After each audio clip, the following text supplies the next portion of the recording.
un reportage. Le maire téléphone à la présidence. C'était un vendredi. Vous vous rappelez? C'était un vendredi. Oui. L'ordre vient le vendredi à 21h pour dire de changer le CB et son adjoint. Et la passation des services a eu lieu le lundi. C'est comme ça. Ça veut dire que les militaires, les juges, les magistrats, certains militaires doivent être sous peine de sanctions, se mettre à la disposition du parti du président de la République. Tous ceux qui émettent le moindre doute doivent être sanctionnés. C'est comme ça que le maire, le CB de Dango et son adjoint ont été sanctionnés sans raison. Parce qu'on a pensé qu'ils ne feront pas bien le travail. À Djoun, on les a sanctionnés parce que quand on vous affecte dans le corps militaire, quand on vous affecte en ce petit bout de temps, c'est une sanction.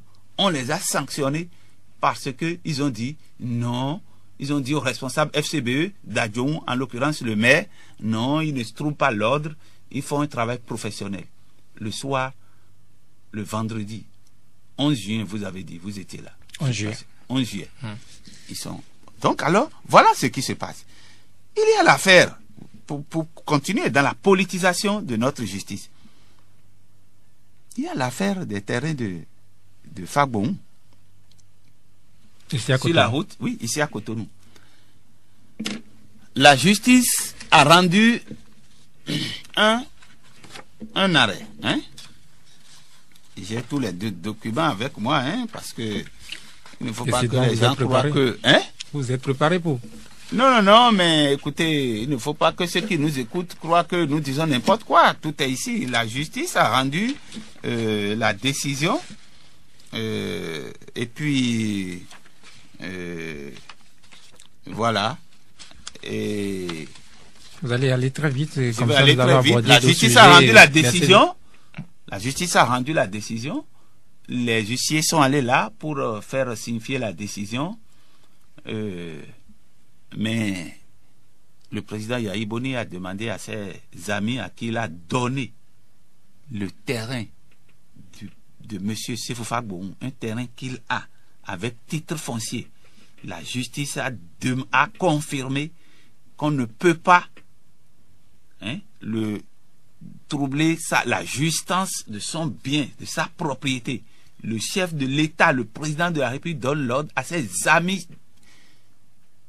libanais à qui il a donné le terrain de continuer le travail. Les Libanais qui se sont confiés à vous? Les gens travaillent sur le terrain, monsieur. Oui, mais comment vous savez que c'est le chef de l'État qui a donné l'ordre? Écoutez-moi. Vous savez, l'une des prérogatives d'un chef de l'État, c'est de faire respecter les décisions de justice.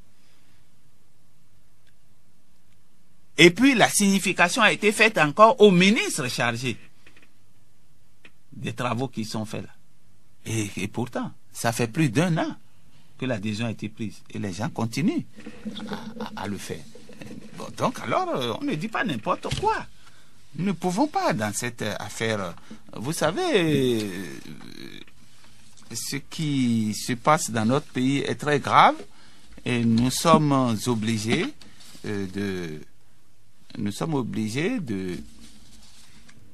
Oui, mais comment on peut appeler alors le comportement de l'opposition elle-même avec les marches? Est-ce que ce n'est pas une forme de pression également sur la justice, ça? Non. C'est bien de me poser cette question. Vous avez vu tout ce que nous avons fait maintenant. Tout ce que nous avons dit maintenant. La justice, certain. Je veux que ce soit clair. Ce n'est pas toute la justice. C'est un certain nombre de magistrats, un certain nombre de juges. C'est eux qui, pour leur carrière et pour les avantages qu'ils veulent avoir, qui se mettent, qui font tout ce que nous venons de dire. Ce n'est pas tout le monde. À partir du moment où nous avons senti, nous sommes des hommes politiques, lorsque nous avons senti qu'une partie de la justice, que le président de la République ne respecte pas la décision de justice, qu'une partie de la justice se met à la sorte du parti au pouvoir, que nos militants sont persécutés, sont tués, qu'on nous fait un déni de justice, à partir de cet instant-là, nous sommes des hommes politiques. Notre calendrier, nos actions ne peuvent pas être décidées par les hommes de justice. Nous devons protester. Et nous sommes, que ce soit dit en passant, il faut que tous ceux qui nous écoutent le sachent. Nous sommes bien en train de nous préparer pour une action, et alors très d'envergure, contre ces hommes de la justice. La marche de Cotonou, vous annoncez? Oui, la marche de Cotonou est préparée. Si les gens croient que nous avons renoncé à ça, ils se trompent. Ils se trompent. Nous voulons mettre toutes les raisons de notre côté. Ces hommes de la justice n'ont qu'à le savoir. À partir du moment où nous savons que ils sont là, ils sont au service des membres du parti présidentiel contre nous, nous ne pouvons pas rester tranquilles. Avec tout ce que j'ai dit maintenant, que voulez-vous que nous fassions? C'est ça le problème.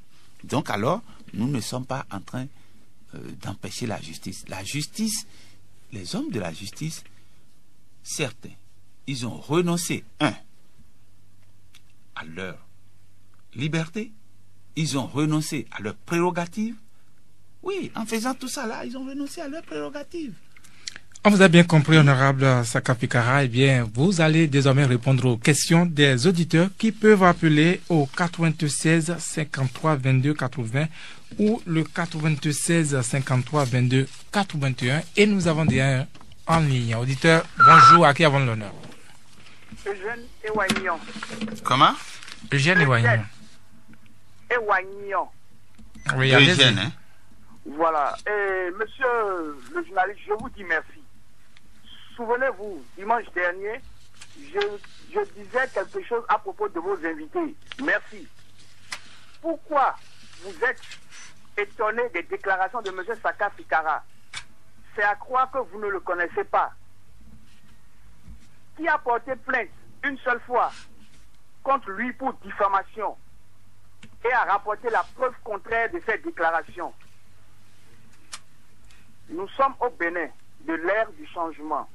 Nous avons connu le Bénin parti-État, le Bénin renouveau démocratique, maintenant le Bénin du changement. Demain, on parlera du Bénin unifié. J'ose croire que les mots que nous critiquons aujourd'hui ne seront pas à l'ordre du jour demain. Un proverbe antillais dit « Ça ne sert à rien de demander à quelqu'un d'être droit comme un piquet s'il a grandi tordu comme un hameçon. » Question. Allez-y. Monsieur Saka Pikara, malgré votre souffrance dans votre chair, pouvez-vous pardonner? Première question. Deuxième question. Au sein de vos formations politiques, êtes-vous sûr de tenir dur comme fer pour que votre souhait, qui n'est même pas le vôtre tout seul, mais l'aspiration même du peuple profond, souffrant comme vous, pouvez-vous tenir fer dur pour que ce vœu se réalise? Et pour finir, merci au CFM parce que j'ai constaté que il y a la ponctualité dans cette émission. Nous vous soutenons. Bonne journée. À vous, Eugène Ewaignan, et déjà à votre suite un autre auditeur. Bonjour, et à qui avons l'honneur? Fiji Lawance, bonjour. Bonjour. Joseph Godonou depuis Avatro. Allez-y pour votre préoccupation. Joseph Godonou. Oui, Joseph Godonou, honorable. Honorable, bonjour. Bonjour. Je vais sérieusement vous attaquer. Vous voulez? Bon, sérieusement vous attaquez, vous. Ok. Répondez, s'il vous plaît. Alors, allez-y, auditeur, on vous écoute. La première. Oui. Est-ce que vous le savez, vous, honorable, que c'est pour vous que Ninofon, le maire de Dangboye, est en prison parce que vous êtes l'ennemi du président? La baleine de Lemay supporte le président de la République à plus de 4. Répondez à mes questions. Quoi? On n'a pas bien perçu votre deuxième question, monsieur Joseph. Voilà. La baleine de Lemay, le transhumant du week-end